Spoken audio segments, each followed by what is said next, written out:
नमस्कार, मेरा नाम मेघा कुमारी है। आज मैं आप लोग को कक्षा 11 का जीव विज्ञान बायोलॉजी में एनिमल किंगडम का भाग दूसरा पढ़ाने जा रही हूँ।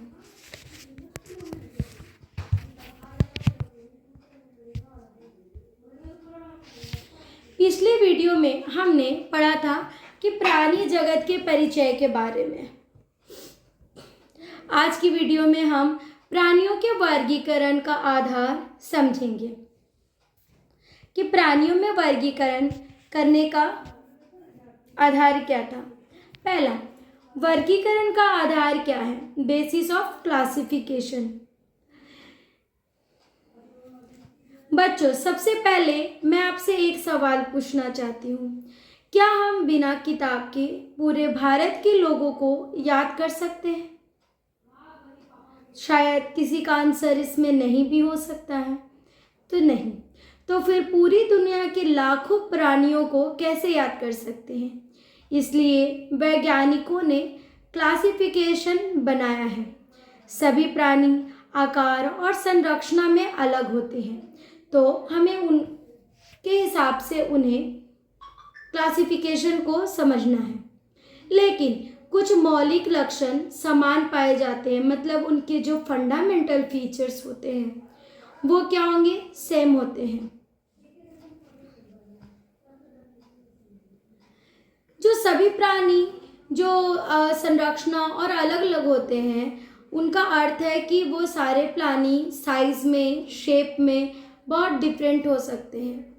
कोई माइक्रोस्कोपिक से देखा जा सकता है तो कोई गिनेटिक से। जैसे कि आप माइक्रोस्कोपिक में अमीबा को देख लो, फिर गिनेटिक में हाथी या व्हेल।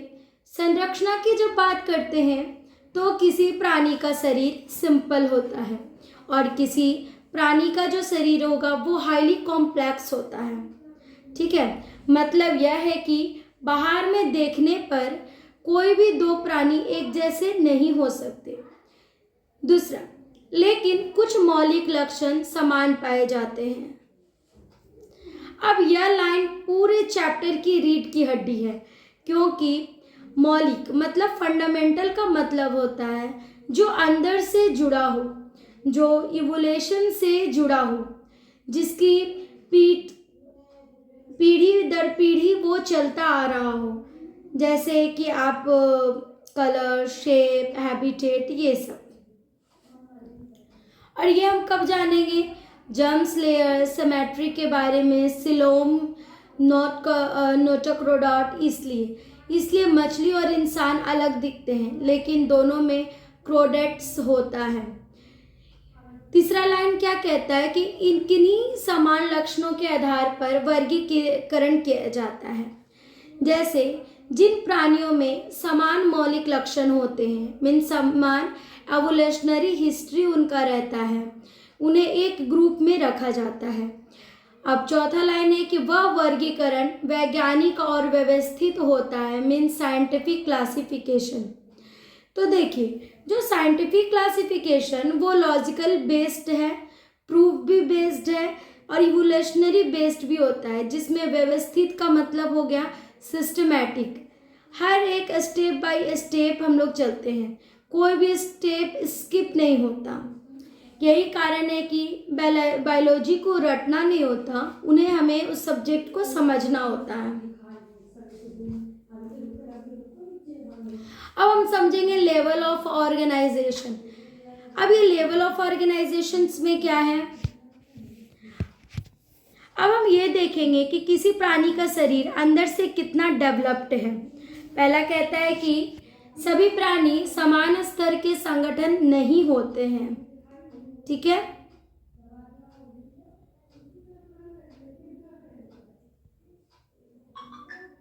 ये क्या होंगे? Cellular level.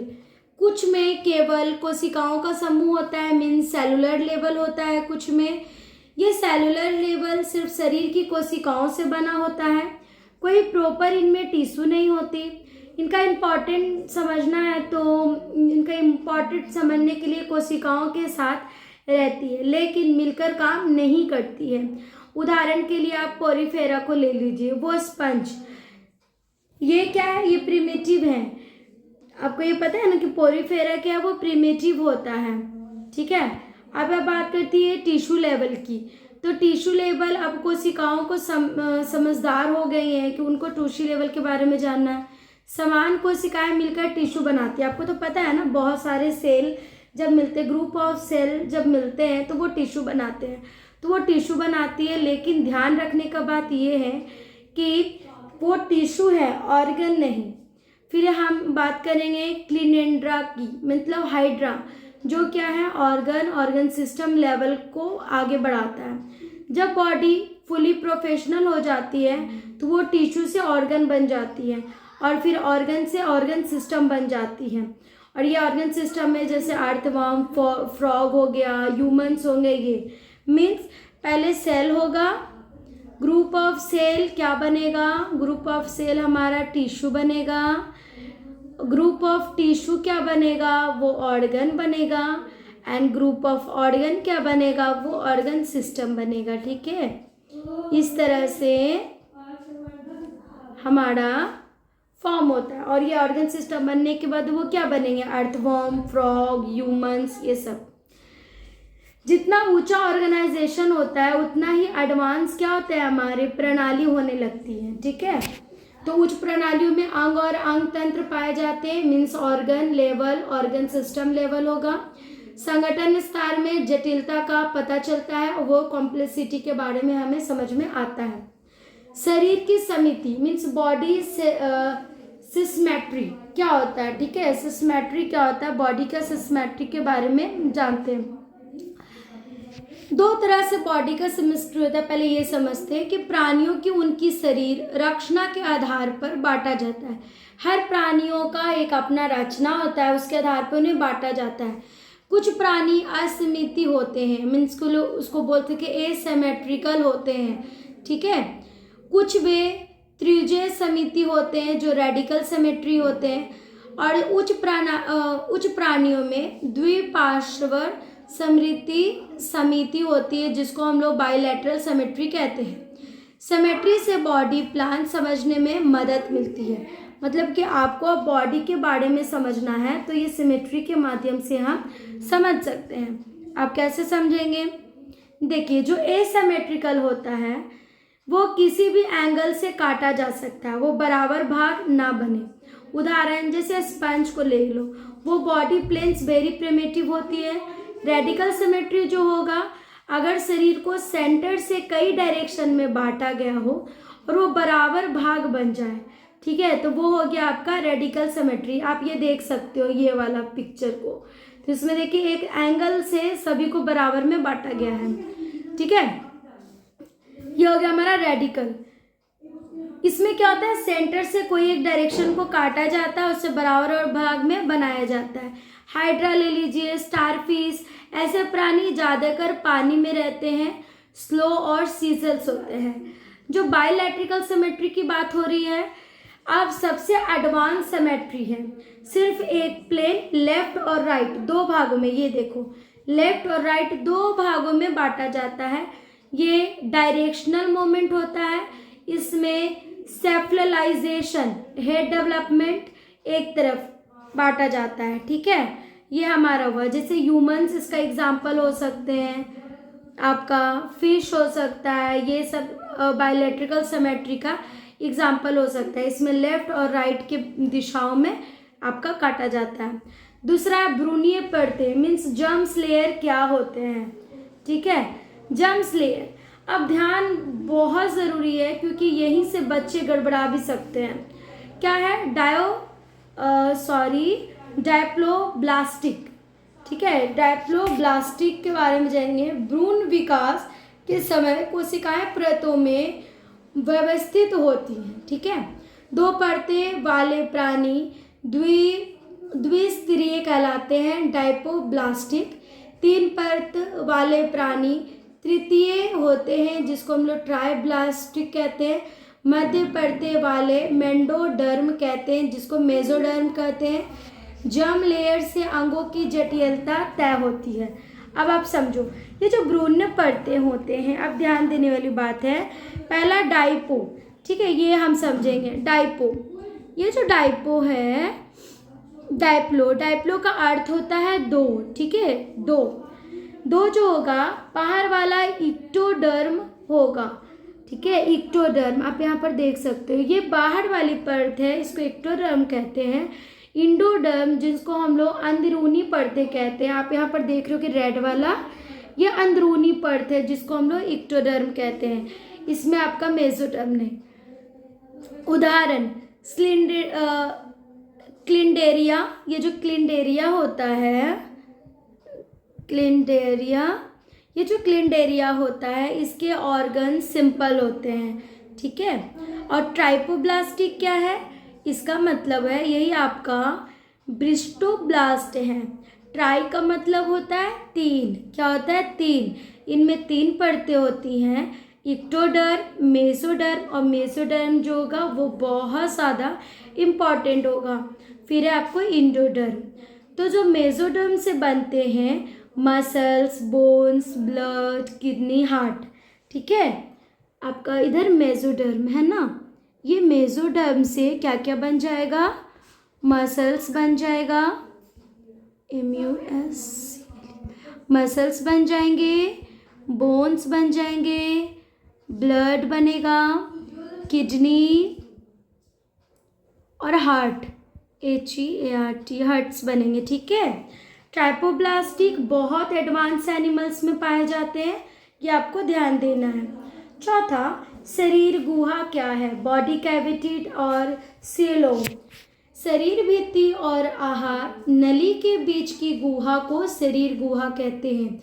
जिनमें गुहा नहीं होती वे एसिलोमेट होते हैं।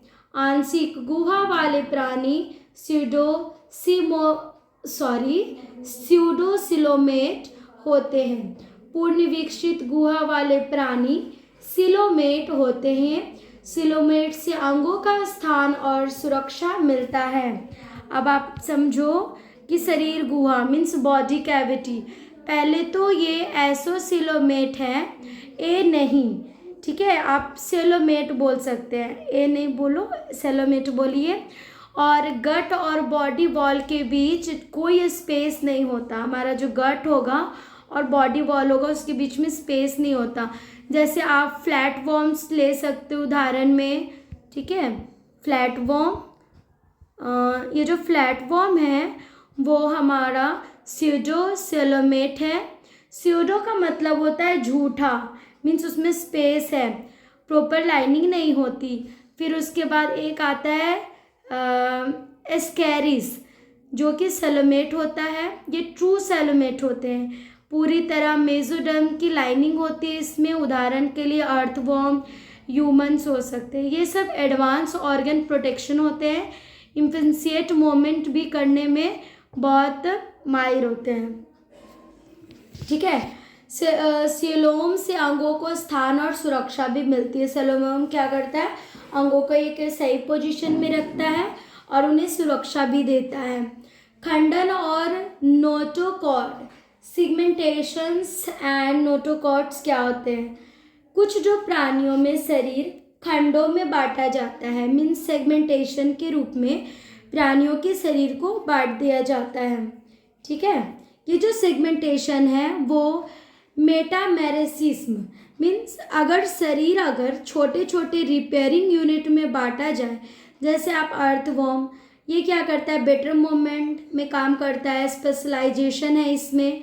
फिर आप इस प्रकार के खंडन को हम लोग मेटोमेरीज भी कहते हैं, ठीक है। मेटोमेरीज में कहते हैं जब हम सिगमेंटेशन जैसे खंडन अगर करते हैं तो उसे कहते हैं। नोटोकॉर्ड एक दंडनुमा संरचना होती है, ठीक है, ये दंडनुमा संरचना होती है। और सबसे इसमें क्या है, ये एग्ज़ाम में भी ये लाइन पूछा जाता है कि दंडनुमा संरचना किसकी होती है, तो हमें वहाँ पर नोटोकॉर्ड ही बताना है। आप ये जो नोटोकॉर्ड होगा वो रॉड लाइक स्ट्रक्चर होता है, ठीक है। ये जो नोटोकॉर्ड का स्ट्रक्चर कैसा होगा, रॉड लाइक, इसमें रॉड लाइक स्ट्रक्चर्स होंगे। और जो क्रोडाइट्स होंगे उसकी पहचान है, जैसे इम्ब्रियो में नोटोक्रोडेट होता है, बाद में वो वर्टिब्रेट कॉलम में चेंज हो जाता है, ठीक है। अगर ये आधार क्लियर है तो हम लोग एनिमल किंगडम अभी थोड़ा डिफ़िकल्ट नहीं लगेगा, क्योंकि अब चाहें तो इसका जो अगला अगला स्टेप एडवांस तरीके भी समझ सकते हैं। अब नेक्स्ट वीडियो में हम क्या पढ़ेंगे, संगठन के स्तर वो क्या है उनके बारे में भी जानेंगे। Thank you.